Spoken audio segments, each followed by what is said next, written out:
Hello, and today I'm going to be talking about the new HyperTough tools from Walmart store brand HyperTough, and the fact that they're all brushless, and what this might mean for the tool industry at large. So with that being said, let's go ahead and get started.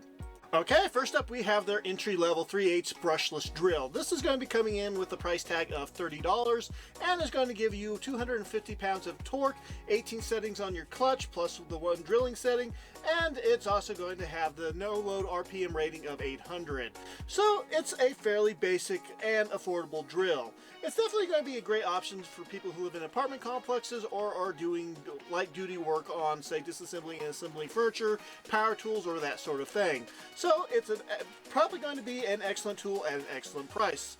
Here's hoping. Now just keep in mind I don't actually own any of these particular tools because I buy all my own tools and I'm not made out of, well, money. So with that being said, in the future I may end up picking up several of these particular tools, but at the moment I'm currently maxed out because I bought a Ryobi miter saw. So with that being said, let's go ahead and move on. Okay, next up we have a impact driver. Now this particular impact driver is fairly interesting for a couple of different reasons. Number one, well, it's below the $50 mark and it comes with a battery. Finding an impact driver that comes with a battery that's around $50 is a hard task. But when you also add to the fact that it features a brushless motor, means that this is an exceptional value. Now obviously until I get my hands on it, I can't give it a definite recommendation, but if I was on a strict budget and I needed an impact driver and I wasn't locked into a particular brand, this would probably be something I'd be taking a look at if I wasn't going to buy an impact driver used. Now, for me personally, I always think that you should stay within whatever budget you have and don't be afraid to buy a used. Just make sure you always try it out first. But if you absolutely have to have a brand new tool, this isn't going to be a half-bad option, especially at that price point. You're not going to be able to find anything from any other brick and mortar brand that will feature a brushless motor and a, well, battery at this particular price point. So I'm very excited to see how it performs and I can't wait to try one out. Okay, next up we have another new for HyperTough, and that would be their brand new brushless cutoff tool. And it's a very affordable brushless cutoff tool, pretty much undercutting every other brushless cutoff tool on the market by quite a wide margin. Now, unfortunately, it does come with a battery, but it's only a 1.5 amp hour battery, and with my experience with the other brands, you're probably going to be needing something closer to a 4 amp hour battery for any sort of real usability, unless you only have very, very small projects that you're working with, or are using this to cut plastic or cardboard. But for generally people use these tools to cut through metal. Now, for me personally, I don't find these particular tools to be all that useful, and I would much rather use a full-size grinder, but I can see how certain individuals could find this to be a very useful tool. So it will be up to you, but for me personally, I'm looking forward more towards the new grinder that they're releasing. So if you're looking for a cutoff tool or a grinder, the new HyperTough systems will, well, feature both, and that's actually a very good thing for their whole system in general. I just hope that they do a fairly good job at keeping these tools in stock, because that probably is one of the biggest weaknesses HyperTough has, is keeping their tools in stock. But with that being said, let's go ahead and move on. Okay, next up we have HyperTough's new 4.5-inch grinder, and this is going to be a very interesting tool for a variety of reasons. Number one, the price tag. It's definitely fairly affordable at $65. That's only about $20 more than just buying a 4 amp hour battery by itself, and so why not get a grinder for an extra 20 bucks? Honestly, I think that's a great value. Another interesting feature on this particular tool is the fact that the handle on it is positional into 3 different positions. You have your right, left, and top. I absolutely love having grinders that have a top position for the handle. It makes it a far more useful tool, and honestly, it sort of eliminates the need of having a cutoff tool in a lot of different situations. The one thing about this particular grinder I'm not a huge fan of would be that top push forward switch on and off feature. I'm just not a huge fan of having push or top switches or push forward switches to turn the tool on and off, and I would personally much prefer having a trigger, but that's just my own personal preference. So whether or not you really like that particular feature or not, I don't think it's going to be that big of a deal for the vast majority of users. And like I said earlier, this is a fairly affordable grinder due to the fact that it comes with a 4 amp hour battery. So with that being said, let's go ahead and move on. Oh, one last thing. It looks like the wrench in order order to change your disc out might be stored in the handle, and if that's the case, this is definitely an excellent value. Not having to look all around for the wrench in order to change your grinder blades or discs or whatever you're currently using, whether that's a wireless brush or, you know, a flapper disc, just is going to be a huge deal for the vast majority of users for a tool like this. So I really do hope that that's the handle that, or the wrench that's stored in the handle on this particular tool. So yeah, moving on. Okay, next up we have a new reciprocating saw. Now you can still buy the previous generation reciprocating saw because it's on clearance for around $35, which is about a $15 markdown. But honestly, I would rather pay the extra $20 and get the newer saw because of the newer features. For one thing, it features that newer brushless motor, which is going to help with your battery life, overall power, and just the longevity of the motor. And the other super nice new feature is going to be that depth adjustable shoe, which will help you well compensate for worn out areas on reciprocating blades, or just when you need to cut in a tight area and your blade's too long. So there's definitely some new interesting new features on this particular saw.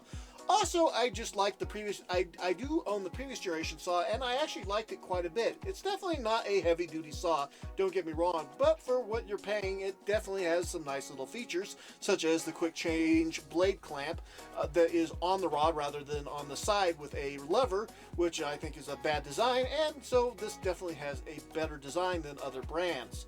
Now, the other nice feature is it features a variable speed motor, which is not something you can take for granted on a budget reciprocating saw because there are several brands on the market whose budget reciprocating saws do not have a variable speed motor.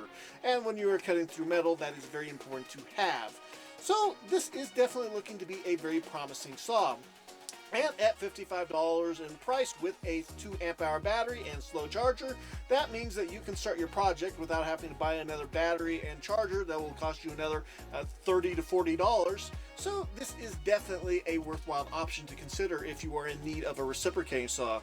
And honestly, reciprocating saws are one of those tools that I think pretty much everybody should have in their arsenal of tools. So quite frankly, I'm super excited to try this particular saw out, and I can't wait to get my hands on one. Okay, next up we have a 6.5 inch brushless 20 volt cordless circular saw that comes with a 2 amp hour battery and is going to also include that slow 3 to 5 hour charger. Now this is going to be able to have a no load speed of 4,800 RPMs, and it's going to have a maximum cutting depth of 2.25 inches at 90 degrees, but you can tilt it up to 45 degrees for angled cutting.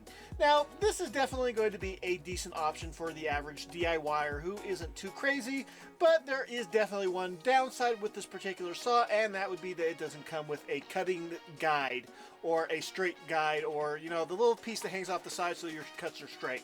I really liked it when brands would include those with their circular saws, and it seems like a lot of brands are no longer doing that, which is definitely a disappointment.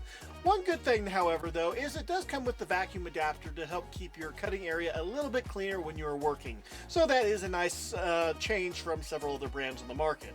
So overall, this isn't exactly the tool I'm most excited for, but it looks like it'll be a fine little saw, and it's definitely better than having one of the smaller 5-inch circular saws. So quite frankly, I think this will be a great tool, but only time will tell. Okay, next up we have a hammer drill. Now this particular hammer drill is going to be a compact hammer drill and will not be competing against anything from a name brand such as DeWalt or Milwaukee or Makita, but it should be good enough to help you drill through harder substances for your small DIY projects. It features a 21 setting torque dial with the hammer setting and then just the normal drilling setting, and then also it features the variable speed trigger, forward reverse, all that typical jazz, and a 2-speed gearbox, which is definitely an improvement over the one we talked about earlier. If I had to choose in between this one and the one we talked about earlier, this one would be my choice because of the metal chuck and the 2-speed gearbox. And quite frankly, I think this will be an excellent little tool for your average homeowner or apartment dweller. So quite frankly, I think this will be an excellent option on the market, and it has a very good price point of, well, $45 with a battery and a bit. So quite frankly, if I had to choose an affordable tool and I had a very limited budget, this would probably be the drill I would go with. But that being said, I haven't used it yet, so we'll just have to wait until I get my hands on it for my final verdict. So yeah, moving on.